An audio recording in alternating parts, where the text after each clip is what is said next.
7절까지만 읽었습니다. 자, 오늘은 신앙의 유산 물려주기, 그런 주제로 말씀을 전하겠습니다. 신앙의 유산 물려주기. 자, 요셉과 이제 아버지와 형제들이 애굽 땅에서 함께 행복하게 17년 동안을 이제 살았다고 어제 말씀을 전했어요. 근데 어느 날 이제 17년이 지난 어느 날 요셉이 업무를 보고 있는데 이제 보고가 들어왔습니다. 당신 아버지가 지금 병들어서 죽어갑니다. 그런 소식을 들었습니다. 이때 야곱의 나이가 147살이라 했습니다. 그래서 요셉은 지체하지 않고 아버지가 병들었는데 그냥 조금 아프신 게 아니라 죽게 됐다 그러니까 이제 연세도 147세고, 그래서 이제 그 소식을 듣고 두 아들을 데리고 이제 아버지와 함께 야곱을 찾아가는 장면이에요. 1절 한번 읽어보겠습니다. 시작.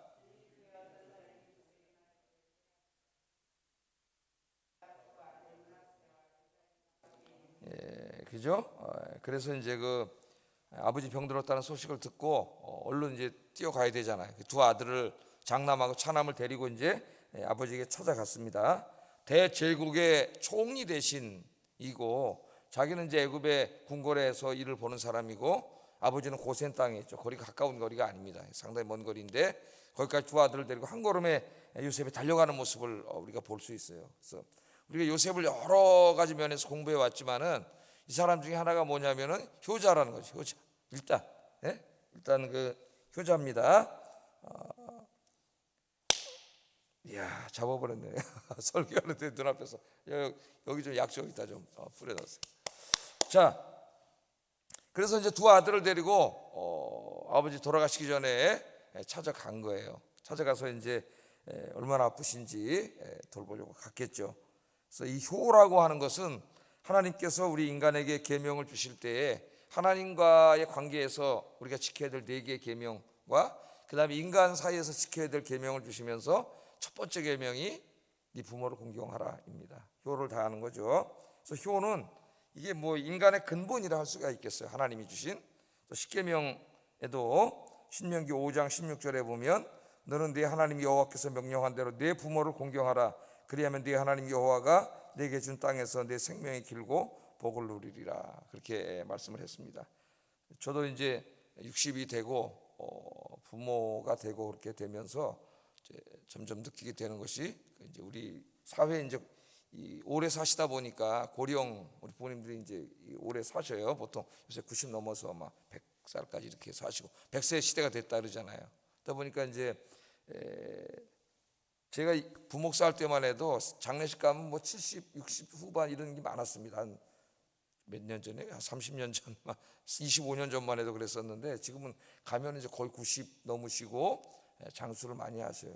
이제 오래 사시면서 다 이제 자녀들은 직장 나가야 되고 요새 맞벌이 안 하면 살기가 어렵고 그러다 보니까 이제 자녀들하고 헤어져서 이제 혼자 사시는 경우가 많은데, 또 배우자랑 이렇게 함께 살다가 한 분이 먼저 이제 하나님 나라 가실 수도 있고, 그러다 보니까 이제 우리나라 물론 다 노령 인구만은 아닙니다만 지금 혼자 사는 분들이 서울에 뭐 30몇 프로라 그러지 않습니까? 그러니까 물론 이제 결혼을 늦게 해서 나가서 혼자 사는 젊은 친구들도 있고 또 이렇게 이제 혼자 사시는 분들 굉장히 많아졌어요. 근데 젊은 사람들은 좀 기동성이 있고 친구를 만나고 그렇게 이제 또 사회 유대를 맺으면서 살았는데, 연세 드신 분들은 이제 그런 게 다 끊어지고 또 친구들이 한 번씩 세상을 떠나고 굉장히 고립되고 외롭죠.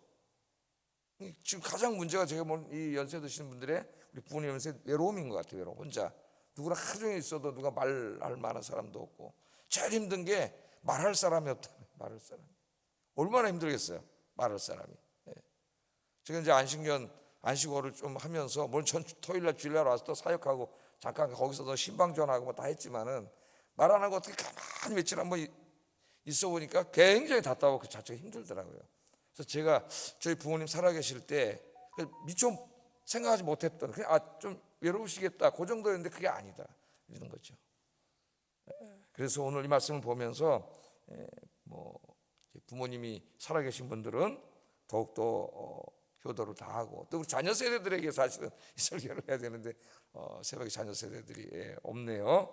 혹시 이 말씀을 통해서 듣게 된다면은 부모님께 효를 다하고 좀 떨어져서 살면 전화도 좀 자주 드리고, 이 전화도 굉장한 치유가 돼요.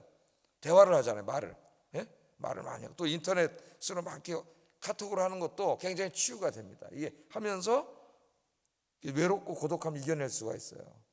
그래서 이런 사역들이 앞으로 이제 현대 사회 교회 사역에도 좀 같이 가서 이렇게 뭐 이야기해주기, 예? 이런 것도 굉장히 중요하겠다는 생각이 듭니다. 하여튼 효를 다하고 또 교회에서는 효를 가르치고 굉장히 중요하고, 오늘 설교를 또 새벽에 방송을 통해서 들으시는 분도 있으니까 살아계신 부모님께 효를 다하는 여러분 되기를 주의 이름으로 축복합니다. 자, 그런데 갈 때 이제 혼자 가지 않고 에브라임과 므낫세와 에브라임 장남차는 두 아들을 데리고 갔어요. 왜 데리고 갔을까요, 여러분? 한번 생각을 해보세요. 야곱, 자기 아버지가 돌아가시기 전에 축복 기도를 받기 위함이죠. 축복 기도를 받기 위해서 이제 데리고 갔어요. 왜 이게 중요하냐면은 이 요셉의 두 아들은 애굽에서 요셉이 낳은 아들입니다. 그러니까 다른 모든 아들과 손자들은 가나안 땅에서 야곱과 함께 살았죠. 거기서 아이를 낳을 때 다 아버지가 축복해주고 야곱이 다 이렇게 했어요. 구약 성경에서 축복을 해줄 수 있는 사람은 아버지와 제사장입니다. 근데 이때는 제사장이 없을 때니까 아버지가 축복을 해주는 거예요. 집의 가장이. 예? 우리 부모가 자식을 축복하는 게 굉장히 중요하죠. 여러분 자녀들을 위해서 기도하지 않습니까? 여기 와서 하나님 복을 주시기. 그게 굉장히 중요한 거예요. 그런데 이제 이 두 아들은 그런 걸 받지 못하고 자랐기 때문에 두 아들을 데리고 온 거죠. 얼마나 요셉이 훌륭한 사람이에요. 자기는 총리입니다. 총리. 왕 다음이에요. 자기 직급이. 자기 아들의 출세는 보장돼 있어요. 뭐 아버지가 뭐 기도 한 번 안 해줘도 자기 아버지가 내가 총리인데 얼마든지 높은 자리 최고의 교육을 받고 지금 자라왔고 애굽의 최고의 교육을 받았을 거 아니에요. 최고 혜택을 누리고 이미 최고의 자리에 올라갈 모든 게 다 준비되어 있어요. 그런데 요셉은 그 모든 것보다 더 중요하게 여긴 게 뭐냐면은 아버지에게 축복 기도를 받는 거예요. 하나님의 사람인 아버지에게 축복 기도 받는 거예요. 이 세상의 것을 다 가진들, 그게 무슨 소용이 있느냐? 정말 중요한 건 뭐냐? 하나님이 복을 주셔야 된다는 거죠. 하나님. 그래서 두 아들을 데리고 온 거예요. 두 아들을. 이제 굉장히 중요한 거죠. 우리 자녀들에게 오늘 신앙의 유산 물러주기인데, 우리 인생에 근본적으로 우리가 받아야 될 복이 뭐냐면은 하나님의 복입니다. 하나님의 복. 그래서 자녀들에게 오늘 야곱이 이제 그 얘기를 하는데, 하나님의 복을 받도록 기도하시고, 그 다음에 아이들에게도 가르치시고, 그래서 여러분의 자식들이 또 손주들이 대대로 하나님의 복을 받아 누리는 여러분 되기를 주의 이름으로 축복합니다. 신앙의 복이 제일 중요한 것이죠. 자, 그래서 두 아들을 데리고 이제 찾아왔어요. 찾아왔는데 오늘 야곱이 이제 요셉이 아들이 두 아들을 데리고 찾아왔다는 소리를 듣고 오늘 성경에 힘을 내 가지고 침상에서 일어나 앉았다 그렇게 말을 합니다. 2절 한번 읽어보겠습니다. 시작. 이스라엘이 힘을 내어 침상에 앉아 일어나서 앉아. 기력도 없었는데 총리의 아들이 두 아들을 데리고 왔다 그러니까 침상에 앉았습니다. 그래서 이제 좀 있으면 자기는 죽잖아요. 야가 뭐 그걸 알고 있어요. 이 두 손주가 왔습니다. 뭐 다른 때 언제 만나서 뭐 얘기하고 그럴 시간도 없었겠죠. 하나는 왕궁 쪽에 저쪽 수도에 살고 있고 하나는 고센 땅에 살고 있으니까 뭐 그 만나기도 어려운. 그런데 만났을 때 이제 이 야곱이 들려주는 이야기가 있습니다. 요셉과 그 므낫세와 에브라임. 므낫세와 에브라임은 야곱에게 그렇게 하나님 얘기를 들어본 적이 없어요. 그런데 중요한 이야기를 해줘요. 여기서 자기가 죽기 전에 신앙의 유산을 물려줘야 되겠다. 우리가 믿는 여호와 하나님에 대해서 이야기해야 되겠다. 그렇게 생각을 한 것 같습니다. 그래서 야곱이 3절 4절에 요셉과 두 아들, 그래도 요셉은 17살까지 야곱이 키웠기 때문에 어느 정도 교육을 시켰지만은 므낫세와 에브라임은 전혀 교육을 받지 못했죠. 물론 요셉이 또 훌륭하니까 말했겠지만은 이 아버지가 이제 이야기를 해줍니다. 3절 4절 한번 읽어보겠습니다. 시작. 전능하신 하나님이 내게 나타나사 복을 주시며 내게 이르시되 내가 너로 생육하고 번성하게 하여 내게서 많은 백성이 나게 하고 내가 이 땅을 내 후손에게 주어 영원한 소유가 되게 하리라 하셨느니라. 아멘.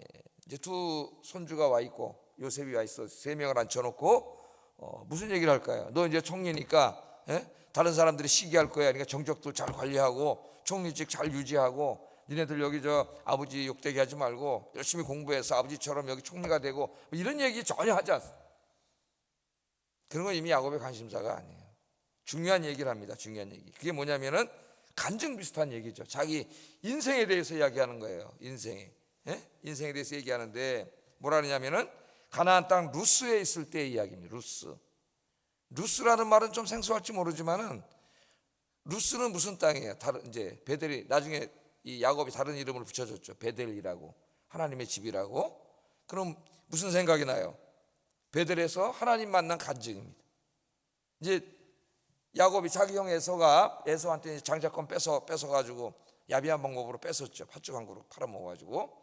그래서 형이 막 죽이려 그러니까 이제 엄마하고 이야기하고 밤에 야반 도주를 했죠. 야반 도주를 해가지고 한 번도 가본 적이 없는 외삼촌이 사는 저 바단 나람, 약속의 땅은 아니에요. 거기는 바단 나람까지 이제 밤에 도주해서 막 가는데 산길에 접어들었는데 밤은 되고 얼마나 무서웠겠습니까? 두렵고 뭐 삽짐승도 있고 도둑놈도 많고 그 당시에 무슨 치안이 제대로 돼 있었겠어요? 뭐가 돼 있었겠어요? 두려움 속에서 떨다가 너무나 피곤해가지고 그냥 옆에 돌멩이 하나 있는 거 그냥 비기하고 그냥 잔 거죠. 거기에 설마 하나님께서 자기와 함께 계시리라고는 생각도 못하고 두려움 속에서 그냥 그럴 때 있잖아요. 잠도 잠 안 오는데 그냥 이렇게 까딱 잤는데 그때 이제 하나님께서 그 영의 눈을 열어서 환상 중에 보게 하셨는데 보니까 뭐가 있어요? 하늘 끝까지 사다리가 탁 닿는데 사다리 끝에 보니까 하나님이 계셔요. 하나님이 계시고 그 사이를 천사들이 오르락 내리락 하고 있는 거죠. 예? 오르락 내리락 하고 있어요. 그걸 통해서 야곱이 깨닫게 됐죠. 뭘 상징합니까? 예? 뭐 어떤 신학자들은 올라가는 사다리는 뭐 바단 나람 쪽 동네고 내려가는 사다리는 뭐 이쪽 아래 동네. 그래서 야곱이 오고 가는 길을 다 지켜주신다. 뭐 하여튼 좀 상징적인 해석이죠. 하여튼 중요한 건 하나님이 지켜주시고 계시다는 거예요. 그 산길 아무도 없이 자기 혼자라고 생각했는데 다 집도 떠났고 엄마 아버지 다 떠나서 형은 죽이려고 그러고 오갈 데가 없어가지고 한 번도 가보지 않은 삼촌 그 먼 길을 떠나서 산에 접어들어서 무서워서 두려워서 떨고 있는 이 세상에 나 혼자구나 하는 그때의 혼자가 아니라 거기 누가 함께 계셔요? 하나님이 함께 계시다는 거예요. 하나님이 사다리를 내려놓고 천사들을 보내서 지켜주고 계신다는 걸 깨달은 거예요. 지금 그 얘기를 합니다. 누구에게? 요셉과 므낫세와 에브라임에게 그 얘기를 해주는 거예요. 그 얘기를 해줘요. 여기서 뭘 강조하는 거야? 너는 애굽의 신, 라신, 태양신 그런 신 믿고 의지하고 섬기고 살면 안 된다는 거죠. 자기 간증을 하면서 진짜 신은 야훼 하나님이시라는 거예요. 야훼 하나님.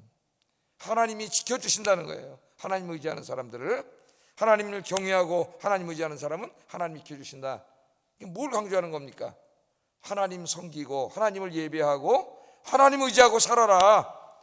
내가 그렇게 살았더니 하나님이 늘 나와 함께 계셨고 여기 있는 동안 내려올 때에도 나 혼자 온 게 아니라 하나님께서 내가 너와 함께 애굽에 가서 함께 살겠다 이렇게 약속해 주셨잖아요. 그 얘기를 하는 거예요. 신앙의 얘기를. 하나님 섬기며 살아라. 그 다음에 두 번째는 그 베델에서 하나님이 약속하신 것에 대해서 이야기합니다. 나에게 복을 주셨다. 하나님이 그때 찾아오셔서 뭐라고 복을 주셨어요? 네 자손들이 굉장히 많아져서 큰 민족을 이룰 뿐만 아니라 이 가나안 땅을 너에게 주겠다. 너와 내 후손에게 주겠다. 이 얘기를 합니다. 지금 어디 살고 있어요? 애굽에 살고 있잖아요. 고생하고 있어요? 편안하게 살고 있어요? 엄청나게 최고로 편안하고 부유하게 살고 있죠. 권력을 누리면서 더 이상 부러울 게 없을 정도로 살고 있죠. 그런데 야곱은 딴 얘기를 하는 거예요. 그게 중요한 게 아니라 이 땅이 영원한 땅이 아니라는 거죠. 하나님이 우리에게 주신 땅, 나와 내 후손들 너희들에게 주신 땅은 이 땅이 아니다. 이 땅이 아니다. 가나안 땅이다. 그 얘기를 강조합니다. 가나안 땅을 주셨다. 그건 뭐예요? 그러니까 어떻게 해야 된다는 거예요? 가나안 땅에 살아야 된다는 거예요. 가나안 땅에. 애굽 땅에서 그냥 권력을 누리고 부를 누리고 편안하고 그렇게 사는 게 아니라 가나안 땅에 가야 된다. 왜냐하면은 하나님이 거기서 큰 민족을 이룰 뿐만 아니라 거기서 우리에게 주신 사명, 그게 뭐냐면 가나안 땅에서 거룩한 나라를 만들어서 열방이 빛이 돼가지고 하나님 모르고 우상 섬기는 모든 사람들에게 살아계신 하나님을 믿도록 열방이 빛이 되는 사명을 감당해야 된다. 지금은 여기서 부러울 곳이 없이 살고 있지만 이거 우리에게 중요한 게 아니라는 것을 이 간증을 통해서 가르쳐 줍니다. 그리고 그것만 하는 게 아니에요. 그 다음에 또 무슨 얘기예요? 라헬 얘기를 해요. 라헬을 장사한 얘기를. 그래서 제가 성경을 읽으면서 아니 중요한 얘기를 하다 갑자기 왜 자기 그 부인 라헬 죽은 얘기를 할까? 이게 어떻게 논리적으로 연결될까 그런 생각을 언뜻 했는데 언뜻은 금방 연결이 안 되더라고. 그래서 묵상하다가 이제 깨닫게 됐는데 왜 했을까? 라헬은 누구예요? 요셉의 엄마입니다. 그죠? 요셉의 엄마고 베냐민 나타가 죽었어요. 그러니까 요셉 어렸을 때 엄마를 잃었는데 요셉에게 또 그 므낫세 에브라임에게는 할머니가 되는 거죠. 그래서 요셉에게 그 두 아들에게 엄마고 할머니 얘기를 하는 거예요. 그 할머니가 죽었을 때 어디다 매장을 했다고 이야기해요. 베들레헴에서는 좀 떨어져 있지만은 그 약속의 땅에 매장되어 있다는 얘기를 하는 거예요. 이게 뭘 강조하는 거죠? 그 가나안 땅을 반드시 가야 된다는 것을 강조하기 위해서 이 말까지를 지금 야곱이 하고 있습니다. 그러니까 지금 애굽에서 편안하게 사는 것에 만족하지 말고, 지금은 이제 하나님의 때가 아니라서 어쩔 수 없이 여기서 있지만 하나님의 때가 언제인지 모르죠. 물론 이제 그 이후에 많은 시간이 지나서 갔지만 야곱의 입장에서는 언제 하나님 가라할지 모르는데 하나님 가라할 때는 이 모든 걸 놓고 가야 된다는 거죠. 세상에 빠져 살지 말고 애굽에 빠져 살지 말고 하나님이 주신 약속의 땅에 가서 열방의 빛이 되는 사명을 감당해야 된다. 이걸 지금 아들과 두 손자에게, 두 손자는 전혀 이런 사실을 잘 모르는데 신앙의 이야기를 하고 있는 거예요, 죽기 전에. 그래서 요셉과 두 아들에게 마지막으로 자기가 줄 수 있는 최고의 축복이 뭐냐, 뭐 재산 물려주고 뭐 그런 게 아니라 여호와 하나님을 경외하는 신앙을 물려주는 거죠. 하나님이 주신 약속과 하나님의 축복을 물려주는 거죠. 그래야 후손들이 그 비전을 가지고 살 거 아니에요. 그래서 사랑하는 성도 여러분, 우리가 우리 자녀들에게 물려줘야 될 가장 중요한 것은 신앙의 유산이요, 우리가 평생 섬겨왔던 하나님이라는 것을 우리가 꼭 기억해야 됩니다. 하나님을 경외하고 살면 하나님이 지켜주신다. 아버지 엄마를 지켜주시는 하나님 너를 지켜주시길 원하고, 하나님이 약속하신 그 약속들 네가 다 받아 누리기를 원한다. 그렇게 이야기할 수 있는 저와 여러분 되기를 주의 이름으로 축복합니다. 특별히 이제 여기 므낫세와 에브라임은 요셉이 제일 걱정하는 게 뭐냐면은 얘네들은 애굽에서 났잖아요. 그래서 혹시 저 약속의 자손 그 명단에 얘네들이 빠질까 봐 두려운 거죠. 그래서 또 데려온 거예요. 그랬더니 야곱이 뭐라 그래요? 걱정하지 마라. 므낫세하고 에브라임은 네 자식이 아니라 내 자식이 될 거다, 그렇게 얘기를 합니다. 네 자식이 아니라 내 자식이야. 레위, 시몬 이런 아들이 내 아들인 것처럼 얘네 둘은 손자가 아니라 내 자식이 될 거라는 거예요. 그리고 걔네들 동생들은 다시금 네 자식이라는 거예요. 그래서 결국 나중에 어떤 일이 벌어지죠? 요셉 지파가 없고 요셉의 아들 이름을 따서 므낫세 지파와 에브라임 지파, 어떨 땐 요셉 지파라고 하지만 두 지파가 돼가지고 레위 지파는 땅을 안 줬기 때문에 12지파가 되는 거 아닙니까? 그 얘기가 되는 거예요. 약속의 자식. 그러니까 가장 큰 복이 뭐냐? 하나님의 그 언약의 12지파 안에 들어가. 그게 가장 큰 복이라는 걸 성경은 오늘 우리에게 가르쳐주고 있는 것입니다. 그래서 오늘 이 말씀을 마치면서 저와 여러분이 야곱이 간증한 것처럼 평생 하나님 섬기고 의지하고 또 주님 맡겨준 사명을 잘 감당할 뿐만 아니라 내 자식 세대 또 그 다음 세대 평생 주님 오실 때까지 이 신앙의 유산이 물려져서 내 자자손손이 하나님 영광 돌리고 하나님의 사명을 감당하는 그런 가정이 되기를 주의 이름으로 축복합니다. 기도하겠습니다. 자, 그래서 두 가지 우리 자신을 위해서 기도하겠어요. 하나님만 섬기고 하나님만 의지하고 살게 하소서. 베델에 야곱을 찾아오셨던 하나님은 바로 우리 하나님입니다. 오늘 이 자리가 여러분의 베델이 되기를 원합니다. 내가 이제는 베델에서 야곱이 하나님 만난 것처럼 다른 거 의지하지 말고 하나님만 의지하고 살게 하소서. 두 번째, 세상의 즐거움과 재미에 빠지지 말고 하나님께만 집중하고 하나님께서 맡겨주신 사명에 집중하는 삶을 살게 하소서. 제가 한 가지 들서왔는데 내 자식들에게 손주들에게 신앙의 유산을 물려주게 하소서. 기도하겠습니다. 사랑과 은혜가 충만하신 아버지 하나님,